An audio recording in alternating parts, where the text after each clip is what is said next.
Okay, let start.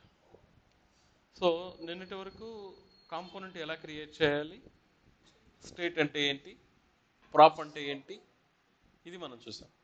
ఈరోజు event binding. Event binding అంటే మనం ఆల్రెడీ జావా స్క్రిప్ట్లో ఒక బటన్ క్రియేట్ చేసి ఆ బటన్ నొక్కితే ఒక ఫంక్షన్ని కాల్ చేస్తాం. అది ఈవెంట్ బైండింగ్ అంటే. ఒక బటన్ క్రియేట్ చేసి ఆ బటన్ నొక్కినప్పుడు ఒక ఫంక్షన్ కాల్ చేసేదాన్ని ఈవెంట్ని బైండ్ అంటే ఆ ఫంక్షన్ని ఈవెంట్ అంటాం. బటన్ నొక్కినప్పుడు ఎగ్జిక్యూట్ అయ్యేలాగా లింక్ చేస్తే that process is called event binding. ఎలా చేస్తామంటే దాన్ని, ఫర్ ఎగ్జాంపుల్ ఇక్కడ మెయిన్ కాంపోనెంట్లో ఉంది కదా, maybe start this project npm start. Okay, ఈ చైల్డ్ కాంపోనెంట్ కాసేపు కమెంట్ చేస్తాను. ఇక్కడ ఒక బటన్ సే హలో. ఈ బటన్ నొక్కినప్పుడు మనకి ఏదో ఒక యాక్టివిటీ జరగాలి అంటే మనం జావా స్క్రిప్ట్లో రాసేలాగానే on click say hello function. ఇక్కడ కింద ఎర్రర్ వస్తుంది. రీజన్ ఏంటి, ఏ ఫంక్షన్ పేరు అయితే మీరు ఇక్కడ రాశారో అది డాక్యుమెంట్లో లేదు. ఇది లైవ్గా ఫ్రాక్షన్ ఆఫ్ సెకండ్లో చెక్ చేసేస్తా వెళ్ళిపోతుంది. ఇది ఒకటి రాసిన వెంటనే ఇక్కడ ఎర్రర్ త్రో చేస్తుంది, టెన్షన్ పడకూడదు. సో ఎర్రర్ పైన ఫోకస్ చేయాలి. కాంపోనెంట్ పేరేంటి, main dot JSX. Main dot జేఎస్ఎక్స్లో లైన్ నెంబర్ 11లో ఇష్యూ అంట. మెయిన్ డాట్ జేఎస్ఎక్స్లో లైన్ నెంబర్ 11లో ఇష్యూ. ఏం ఇష్యూ దానికి, నువ్వు ఏ ఫంక్షన్ అయితే క్రియేట్ చేసావో అది అవైలబుల్ లేదు అని అర్థం. సో కాపీ చేసుకునేసి ఇక్కడ ఈ రిటర్న్ పైన క్రియేట్ చేయాలి ఫంక్షన్. ఈ రిటర్న్ పైన వెళ్ళి కాన్స్ట్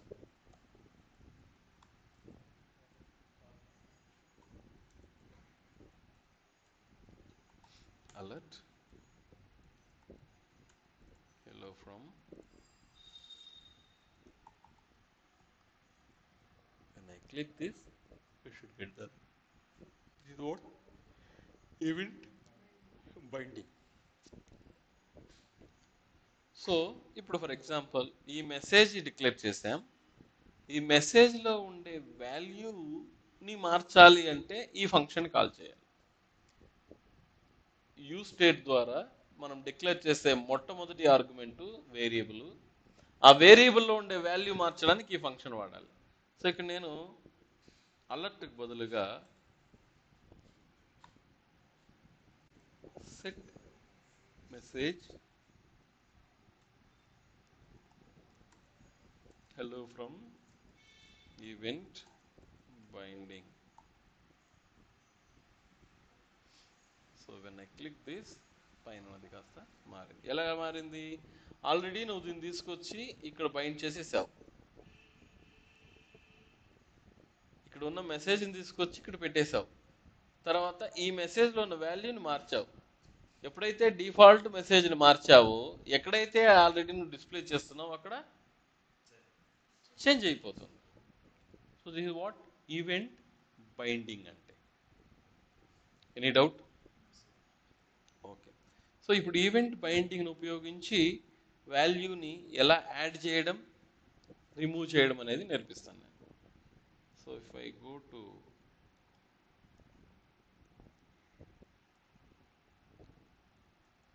యాడ్ వాల్యూ ఏదో పెడతాను, dot JSX.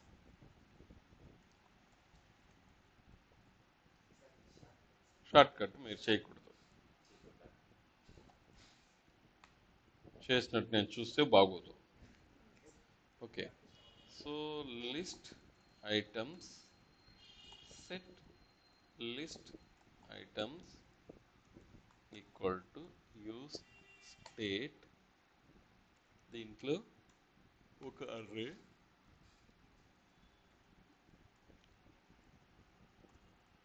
Item 1,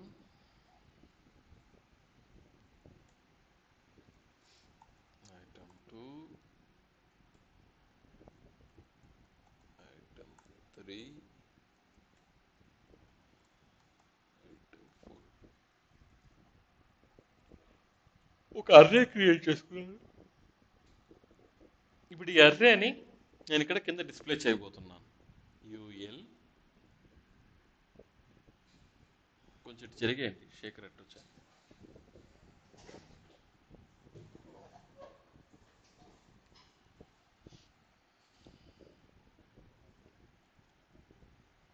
list items dot map callback function return li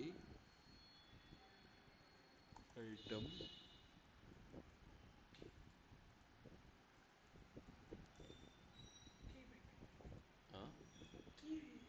key పెట్టాలి, కమా పెట్టి ఐ తీసుకునేసి దీనికి ఈక్వల్ టు ఐ, దీన్ని మెయిన్ డాట్ జేఎస్ఎక్స్లో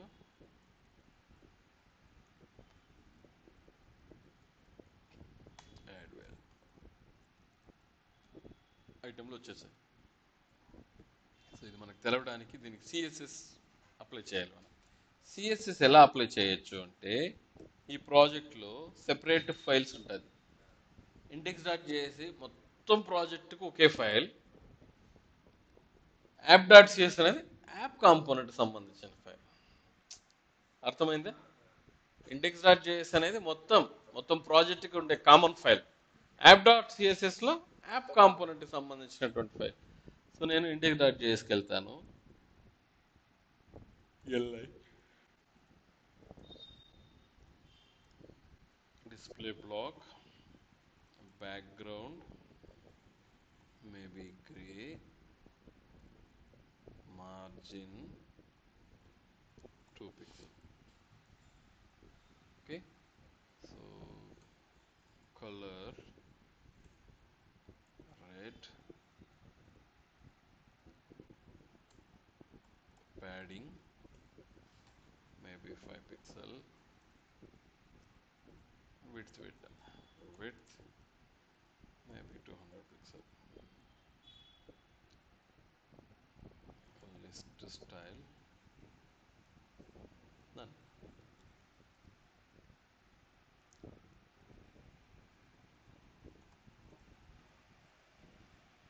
ఇలా అయినా చేయొచ్చు, స్టైల్ ఈ విధంగా రాయొచ్చు, లేదా ఈ పర్టికులర్ ఫంక్షన్ ఈ కాంపోనెంట్కి మాత్రమే సెపరేట్గా ఒక ఫైల్ క్రియేట్ చేసుకోవచ్చు.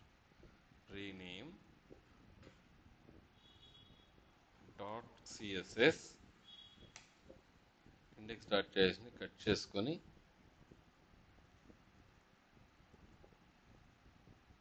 ఇప్పుడు ఏం స్టైల్ అంతా పోయింది.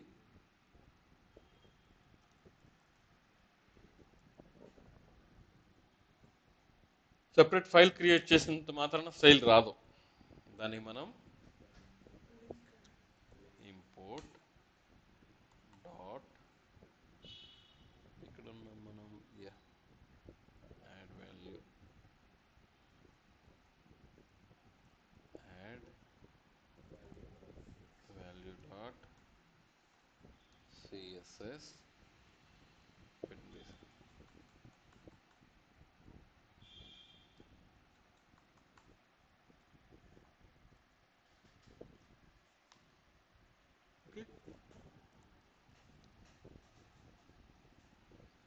ఇప్పుడు ఇంతవరకు క్లియరా? ఒక అర్రే క్రియేట్ చేసాం, దాన్ని డిస్ప్లే చేసాం, దాన్ని కొద్దిగా స్టైల్ అప్లై చేసాం. సో ఇప్పుడు దీని కింద నేను ఒక బటన్ పెడతాను. బటన్ యాడ్ వాల్యూ యాడ్ ఏ లిస్ట్. ఈ బటన్ నొక్కినప్పుడు ఇంకో ఐటెం యాడ్ కావాలి. const on click handle add list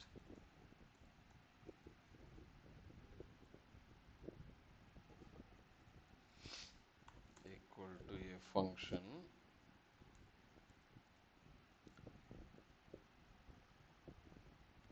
okay, ఎప్పుడు కానీ రియాక్ట్ కాంపోనెంట్లో ఉండేటటువంటి స్టేట్ని, అంటే ఈ వేరియబుల్ని నేను స్టేట్ అంటున్నాను, ఈ వాల్యూని మార్చాలి అంటే మనం లిస్ట్ ఐటమ్స్ డాట్ పుష్ అని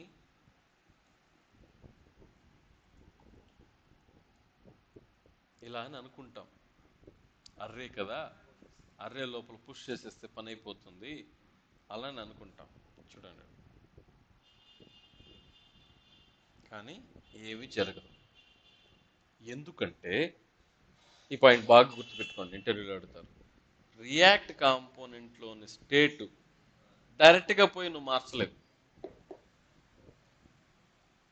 రియాక్ట్ కాంపోనెంట్లోని state you are not allowed to change directly. Push అని, పాప్ అని, షిఫ్ట్ అని, అన్షిఫ్ట్ అని నువ్వు పోయి ఆ స్టేట్ని కెలుకుతానంటే ఒప్పుకోదు rule.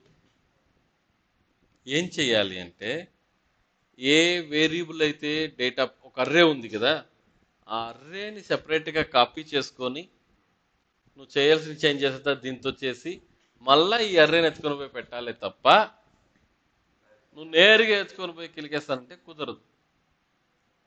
This process is called uni directional flow అంటారు. అంటే డైరెక్ట్గా స్టేట్ని మ్యూటేట్ అంటే చేంజ్ చేయడం.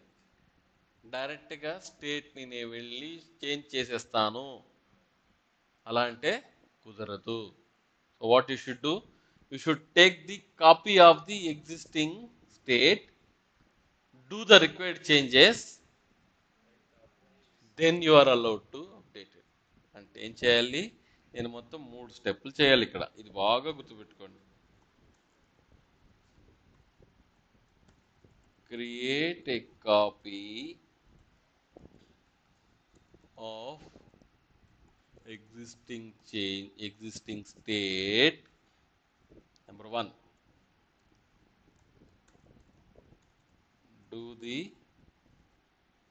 required changes. Means యాడ్ చేయడము, డిలీట్ చేయడము, అప్డేట్ చేయడము, ఏమన్నా సరే బస్ డైరెక్ట్గా పోయి చేంజ్ చేయను కాదు. You should create a copy, then update the state. Is the most important 3 steps you should remember rest of the life. React JS సంబంధించినంత వరకు ఏ వేరియబుల్ని కానీ నేను నేరుగా పోయి కెలుకుతానంటే ఒప్పుకోను. It is not allowed boss, very clear. అలా ఇప్పుడు ఒక కాపీని క్రియేట్ చేయాలి.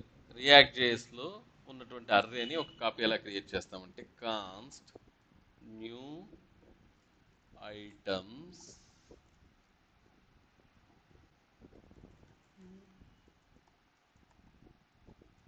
ఈక్వల్ టు, ఒక అర్రేని ఎట్లా కాపీ చేస్తాం, array triple dot list items.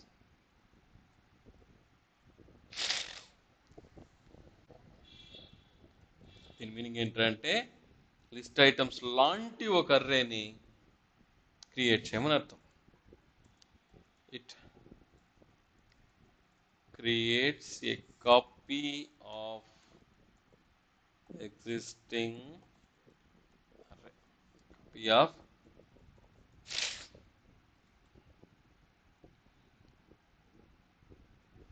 కావాలంటే ఒకసారి చూడండి, కన్సోల్ డాట్ లాగ్ చేసి న్యూ లిస్ట్ ఐటమ్స్ ఏం జరుగుతుందో చూడండి.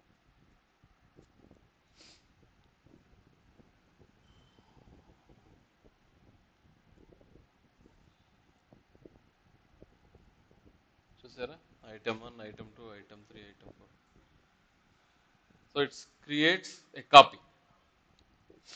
ఈ కాపీలో కావాలంటే మీరు ఏమైనా చేంజెస్ చేసుకోండి boss, you are allowed to do that. Dot push item plus దీంట్లో ఎన్ని ఉంది, item list item dot length అంటే ఎన్ని వస్తుంది, లిస్ట్ ఐటమ్స్ డాట్ లెంత్ +1. ఎందుకంటే 1 2 3 4 ప్లస్ 1 అంటే 5 వస్తుంది. సో ఐటమ్ 5 యాడ్ అవుతుంది. Added new value to the list items.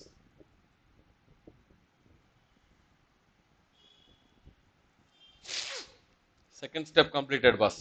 First అయింది, సెకండ్ అయిపోయింది. Finally update. So set list items equal to new list items.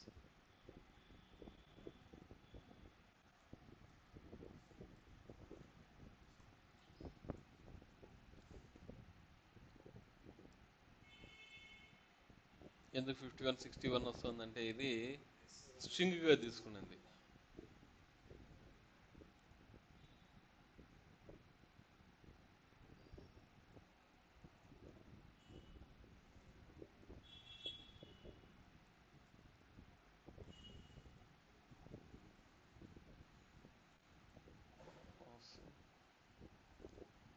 Fresh ఎందుకు రాస్తుంది?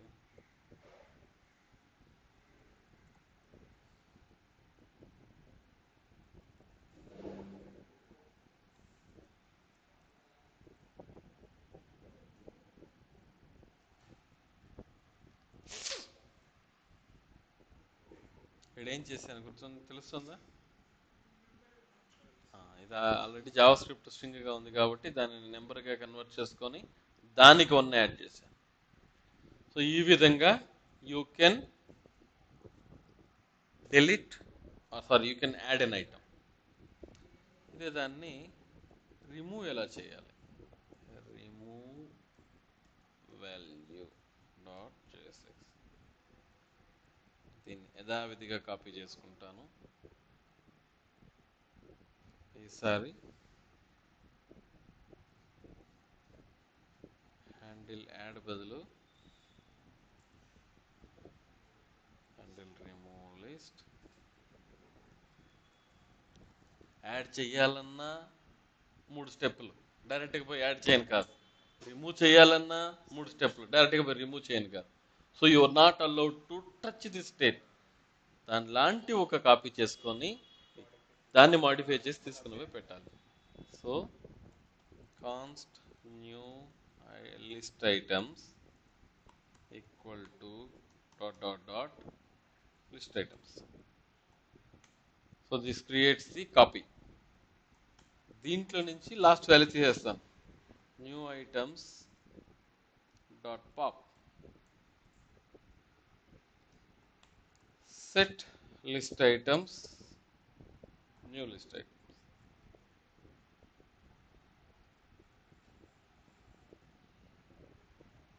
రిఫ్రెష్. మెయిన్ డాట్ జేఎస్కి వెళ్ళి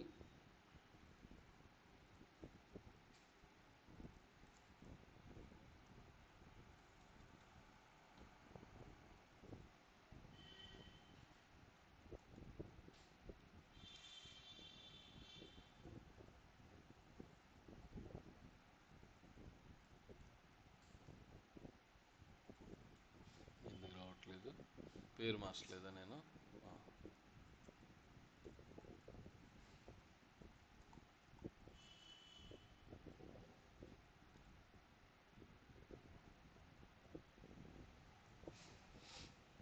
let's go to main.cs. remove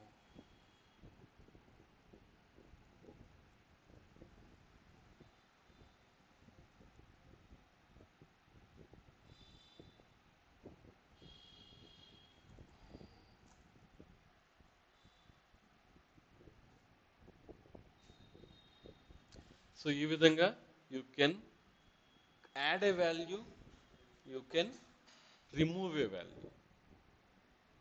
okay, ఇంతవరకు practice చేయండి. ఇది అయిన తర్వాత క్రియేటివ్, ఎడిటివ్, అప్డేట్ 3 చెప్పాలంటే రియాక్ట్ జేఎస్లో ఫార్మ్స్ గురించి చెప్పాలి. కానీ రియాక్ట్ జేఎస్లో ఫార్మ్స్ HTML ఫామ్ లాగా సింపుల్ కాదు, చాలా ప్రాసెస్ ఉంది. ఈ 2 కంప్లీట్ అయితే ఫస్ట్ రియాక్ట్ జేఎస్ ఫార్మ్స్ చెప్పి ఇదే అప్లికేషన్లో ఎడిటు, అప్డేటు, క్రియేట్ 3 చెప్తా. ఫైన్.